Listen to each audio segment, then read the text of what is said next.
الصلاة والسلام عليك يا سيدي يا رسول الله وعلى آلك وأصحابك يا سيدي يا حبيب الله. الصلاة والسلام عليك يا سيدي يا رسول الله وعلى آلك وأصحابك يا سيدي يا خاتم النبيين. سب سے اولا والا ہمارا نبی، سب سے بالا والا ہمارا نبی، اپنے مولا کا پیارا ہمارا نبی، دونوں عالم کا دولا ہمارا نبی، جن کے طلبوں کا دومن ہے آب حیات، ہے وہ جان مسیحا ہمارا نبی. تو اعلیٰ حضرت نے یہ شعر کہا نا کہ جن کے طلبوں کا دومن ہے آب حیات. اب یہ جو موضع ہے نا آب حیات کا، حضرت زیاد بن سکن رضی اللہ تعالیٰ عنہ یہ مقام عہد میں زخموں سے چورو چور ہیں اور حضور کی عزت کے پہرے داری کے لیے مقام عہد میں لڑے. اتنا لڑے کہ آپ کے زخم اتنے گہرے ہو گئے کہ آپ دنیا سے جانے لگے نا. تو میرے آقا مولا صلی اللہ تعالیٰ علیہ وآلہ وبارک وسلم، حضور نے جب زیاد بن سکن کی حالت دیکھی نا کہ دنیا سے جانے لگا ہے، تو حضور نے فرمایا زیاد بن سکن کو میرے پاس لے آؤ. جب حضور کے پاس لایا گیا نا تو حضور نے فرمایا زیاد کوئی آخری بات کر جو، کوئی آخری جملہ کہہ دو تاکہ قیامت تک میری امت کے لیے مینار نور بن جائے، تاکہ قیامت تک میری امت کے لیے مینار نور بن جائے. تو زیاد بن سکن نے نا بڑی مشکل سے اپنے چہرے کو تصویر کرنا حضور کے قدمین کے اوپر رکھا. تو پھر اعلیٰ حضرت بولے کہ جن کے طلبوں کا دھون ہے آب حیات، جب حضور کے قدمین کے اوپر رکھا نا تو پھر اعلیٰ حضرت ایک اور جگہ بولے، فرماتے ہیں نبی سرور ہر رسول و ولی ہے اور نبی رازدار محلہ علی ہے، اے بے تاب جس کے لیے عرش اعظم یہ اس راہ روے لا مکان کی گلی ہے. تو یہ حضور کی غلامی بڑی عجیب شے ہے.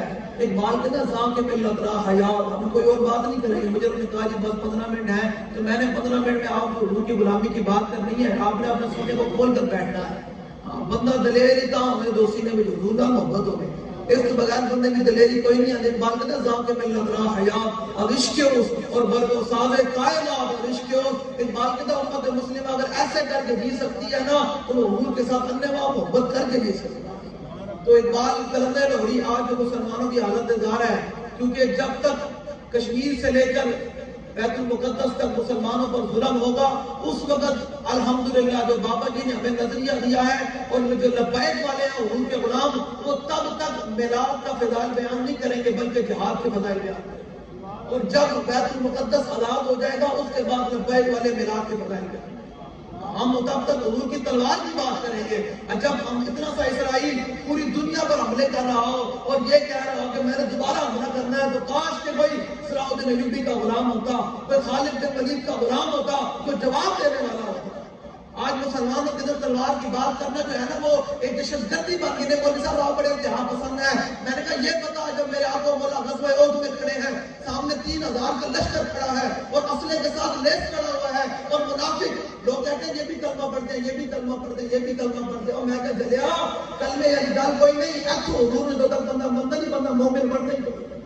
ایتھو جو دلوں میں حضور نال محبت نہ ہوئے تو بندہ مومن ہوتا ہی کوئی نہیں. حضور نے تو صحابہ نے فرمایا، میں نے گل یاد رکھنا، یہ صحابہ کو حضور مخاطب ہے اور قیامت تک امت کے لیے بات ہے. فرمایا لا یؤمنکم الا یؤمن احدکم حتی اکون احب الیہ من والدی و ولدی والناس اجمعین. فرمایا قیامت تک بندہ مومن کامل ایمان والا اس وقت ہو ہی نہیں سکتا جب تک کائنات سے بڑھ کر بلکہ اپنے اولاد سے بڑھ کر بلکہ اپنی جان سے بڑھ کر مجھ سے محبت نہ کرے، تب تک انسان کامل ایمان والا ہو ہی نہیں سکتا. کلمہ جو ہے نا کلمہ، یہ تم عبداللہ بن ابی حضور کے پیچھے 5 ٹائم نماز بھی پڑھتا تھا. کلمہ پڑھنا نکال کوئی کہ حضور کی امامت میں 5 ٹائم نماز پڑھ کے وہ منافق رہا. کل امام مومن کی یہ پہچان نہیں ہے. مومن کی یہ پہچان ہے کہ ابو عبیدہ بن جراح ایک بندے کا سر کبھی ہویا کہ ہاتھ میں نبی ہویا تو حضور کی بارگاہ کی طرف آ رہے مقام عہد دے وچ تو حضور نے فرمایا تو عبیدہ کدھر سر چاہے کرتا کہ حضور اپنے پیو دا سر. یہ صحابہ نے امت کو کر کے بتایا کہ یہ راستہ ہے جب تک ان رستوں پر چلو گے تو پوری دنیا میں تم کامیاب ہو جاؤ گے.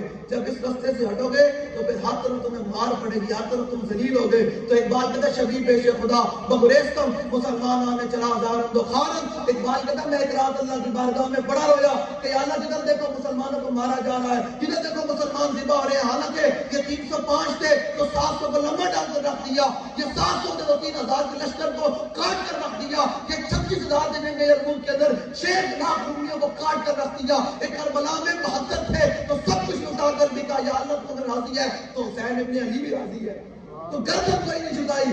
تو میں نے کہا اقبال کہتا ہے یہ جو اتنے تھے تو پوری دنیا پر غالب تھے اور کفر بھی سے ڈرتا تھا, اور آج یہ زیادہ ہے لیکن مار ان کو کیوں پڑ رہی ہے؟